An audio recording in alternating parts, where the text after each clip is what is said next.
Labadiena. Ilgalaikis turtas tai įmonės turtas, kuris naudojamas ilgiau negu 1 metus ir padeda įmonei uždirbti pajamas.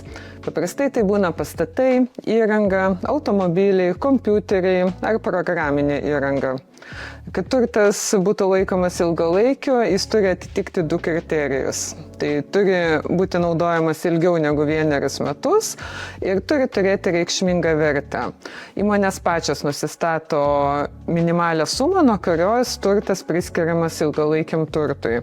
Dažniausiai tai būna nuo 500 iki 1000 eurų, tačiau įmonės nusistato savo nuožiūrą, todėl tos sumos gali skirtis. Vertės nustatymui įmonės vadovas parašė įsakymą, kuriame nurodo minimalią vertę. Pavyzdžiui, jeigu įmonė nusistato vertę 1000 eurų, tai visas turtas ir daiktai, kurie bus perkami už 1000 ir daugiau, bus priskiriami ilgalaikiam turtui, o pigesni daiktai trumpalaikiam.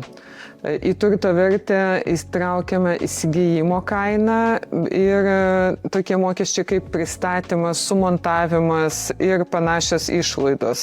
Tai jeigu įmonė įsigijo daiktą už 1000 eurų, jo pristatymas kainavo papildomai 200 ir sumontavimas dar 300, tai iš viso gaunasi 1500. Tai visa ta suma įtraukiame į ilgalaikio turto vertę.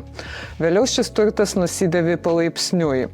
Jo vertė kas mėnesį nusirašo pagal jo tarnavimo laiką. Tai kiekviena ilgalaikio turto grupė turi savo tarnavimo laiką, kai kuri grupė tarnauja 3 metus, kai kuri 5, kai kuri 10 metų ir pagal tai nusirašo. Tai klaidingai galvojama, kad jeigu įmonė įsigijo ilgalaikio turto, kad jis iš karto patenka į sąnaudas ir mažina įmonės pelną.